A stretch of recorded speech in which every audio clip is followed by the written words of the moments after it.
नमस्कार, पंजाब केसरी टीवी में सभी का स्वागत है। और इस वक्त आप देख रहे हैं कि गग्गल एयरपोर्ट में जिस तरीके से गैर कानूनी जो टेंडर है वो वितरित किए जा रहे हैं, उसको लेकर के लगातार जो टैक्सी चालक है डीसी कांगड़ा हो चाहे लेबर कोर्ट में अपनी मांगे जो है वो रख रहे हैं, लेकिन उसके बावजूद भी इनकी जो समस्याएं हैं अभी तक हल नहीं हुई हैं। फिलहाल आज बात करेंगे तो आज ये टैक्सी चालक लेबर कोर्ट में भी लेबर अधिकारी से मिले हैं, वहीं अब डीसी कांगड़ा के पास यहाँ पर पहुंचे हैं। फिलहाल क्यों ये बार बार को मजबूर हो रहे हैं, इनसे जानेंगे और आगामी क्या इनकी रणनीति रहने वाली है वो भी इनसे जानेंगे। सर, क्या नाम है आपका? मेरा नाम गौरव कुमार है। मैं unemployed Kangra airport taxi operator union का प्रवक्ता हूं। हम क्या है कि एक एयरपोर्ट में टेंडर हो रहा है, उसको लेके हम कई बार मांग कर चुके हैं। डीसी साहब के पास आए थे।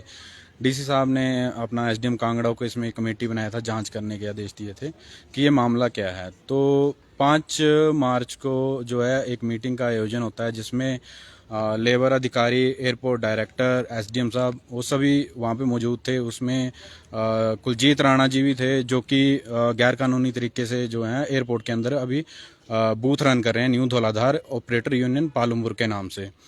तो जो अब वो यूनियन है, जो 5 तारीख को जब मीटिंग हुई थी, तो लेबर ऑफिसर धर्मशाला द्वारा ये कहा गया कि ये यूनियन जो है कैंसिल हो चुकी है। अगर ये यूनियन कैंसिल हो चुकी है तो इस यूनियन को कांगड़ा एयरपोर्ट में ये टेंडर कैसे दिया गया, कैसे क्या हुआ, ब्रांच ऑफिस कैसे खोला गया, उसमें ब्रांच ऑफिस के नाम से 2-2 बैंक अकाउंट कैसे खोले गए, क्या हुआ, कैसे डिजिटल साइन सर्टिफिकेट, कैसे जो भी टेंडर प्रक्रिया में डॉक्यूमेंट लगते हैं वो कैसे दिए गए, जबकि एक ब्रांच ऑफिस खोलने के लिए अपना शिमला से उसकी परमिशन लेनी पड़ती है। लेकिन ऐसा कुछ भी नहीं हुआ। जब हमने इसकी जांच करने की मांग उठाई तो ये जांच मतलब धरातल तक नहीं पहुंच पा रही है। तो हम यही चाहते हैं कि इनके खिलाफ जांच हो, और जो यहाँ के हम जो स्थानीय लोग हैं, ऑपरेटर हैं, टैक्सी ऑपरेटर हैं, जो विस्थापित हो रहे हैं, जो एयरपोर्ट के दायरे में आ रहे हैं, बेरोजगार लोग, उनको वहाँ पे अंदर रोजगार मिल सके। तो हमारी सिर्फ एक ही लड़ाई है कि अगर हम विस्थापित हो रहे हैं तो हमें रोजगार वहाँ पे मिलना चाहिए। जब हम एयरपोर्ट डायरेक्टर के पास जा रहे हैं, हम उनसे बात कर रहे हैं कि जो टेंडर है, अगर वो यूनियन कैंसिल हो चुकी है, अगर आप टेंडर उसको रीटेंडर करने की बात कर रहे हैं कि 3 महीने के बाद हम जो है इसका रीटेंडर करेंगे, अगर उनको जब ये पता था कि यूनियन कैंसिल हो चुकी है तो पहले ही उन्होंने ये टेंडर नहीं करना था, या उस पार्टी को बाहर निकालना था। फिर दोबारा से उसमें कुछ ये करते कि नहीं, हम दोबारा से करते हैं इस टेंडर को, या किसी दूसरी पार्टी को बुलाते हैं। हम द्वितीय पक्ष थे, तो हम ये चाहते हैं कि वो टेंडर हमें दिया जाए। अब स्थानीय लोगों को दिया, हम द्वितीय पक्ष हैं। हम जो भी एयरपोर्ट का खर्चा होगा, जो भी टेंडर अमाउंट दूसरी जो कैंसिल हो चुकी यूनियन है उसका अमाउंट देने के लिए हम तैयार हैं। इसके लिए हम एयरपोर्ट डायरेक्टर के पास भी गए, हमने उनके पास एक एप्लीकेशन दी हुई है कि सर अगर हो सके तो जो ये लड़ाई झगड़ा जो भी ये चला हुआ प्रोसेस, आप उसको रोक सकते हैं, आप ये टेंडर हमें दे सकते हैं। लेकिन उनका यही कहना है कि ये टेंडर दोबारा होगा, फिर से होगा। तो हम आज डीसी साहब के पास आए हैं उसी समस्या को लेके कि हमारा जो है इस समस्या का समाधान हो, यहाँ के बेरोजगार लोगों को रोजगार मिले, सब कुछ हो।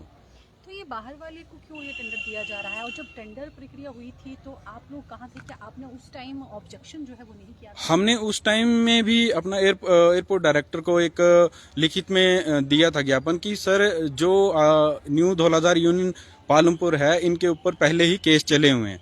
तो उस टाइम हमें कोई आश्वासन नहीं दिया गया, और उस टाइम में भी इन्होंने क्या किया, टेंडर जो है रनिंग में रखा। टेंडर रनिंग में रखा, हम कोर्ट में भी गए, तो कोर्ट में भी एक ही जवाब हुआ कि अपना ये टेंडर अभी केस चला था कोर्ट में, लेकिन ये टेंडर ओपन कर दिया गया। और कैसे ओपन किया, कैसे नहीं किया, इन्होंने अपना कैसे गलत डॉक्यूमेंट लगाए, जो मैंने पहले बताया कि इस सारी टेंडर प्रक्रिया में जो न्यू धौलाधार यूनियन के जो दस्तावेज हैं वो सारे गलत तरीके से अपलोड किए गए हैं टेंडर में।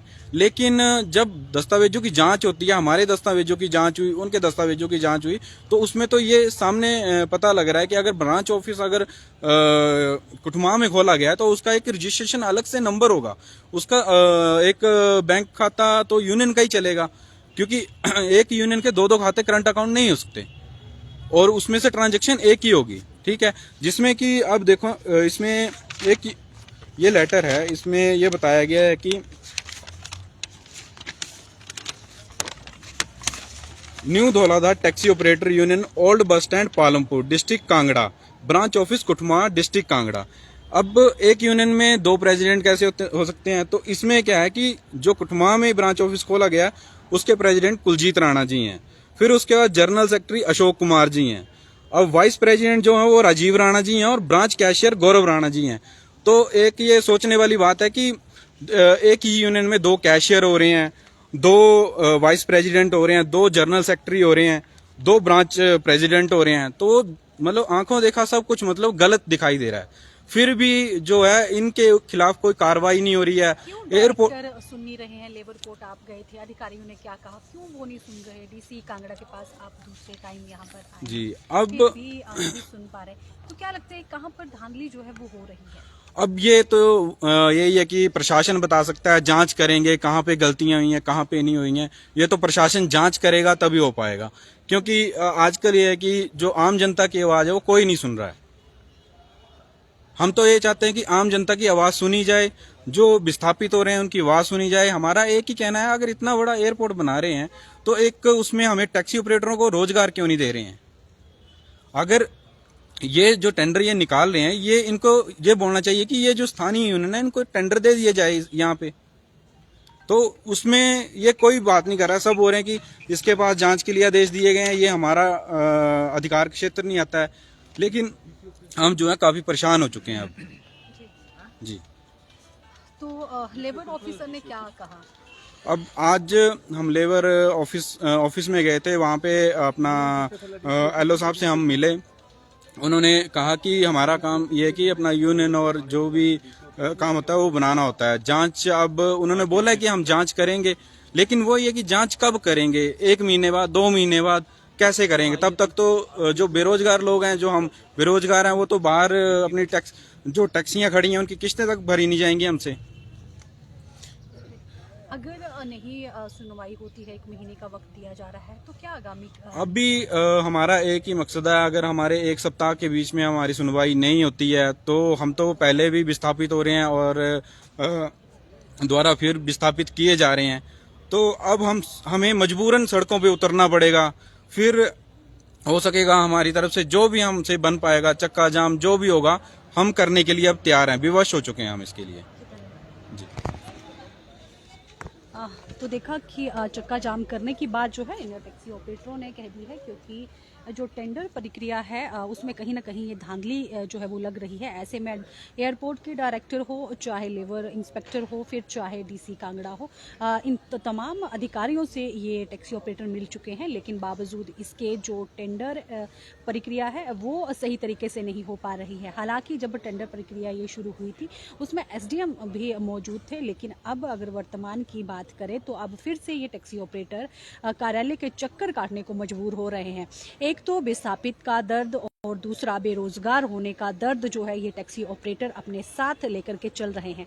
अब देखना ये होगा कि किस तरीके से अधिकारी जो है वो निष्पक्ष रूप से टेंडर प्रक्रिया दोबारा से करवाते हैं, क्या हक में इनके फैसला आता है, या फिर ये देखने को मिलेगा कि गग्गल में फिर से टैक्सी ऑपरेटर जो है वो चक्का जाम करेंगे। तो चलिए दर्शकों, डीसी क्या कुछ कहते हैं, क्या कुछ इनके बारे में जो है वो समाधान किया जाएगा, ये जानकारी भी हम आप तक साझा करेंगे। फिलहाल इस लाइव स्ट्रीम में इतना ही। मुझे दें इजाजत। नमस्कार।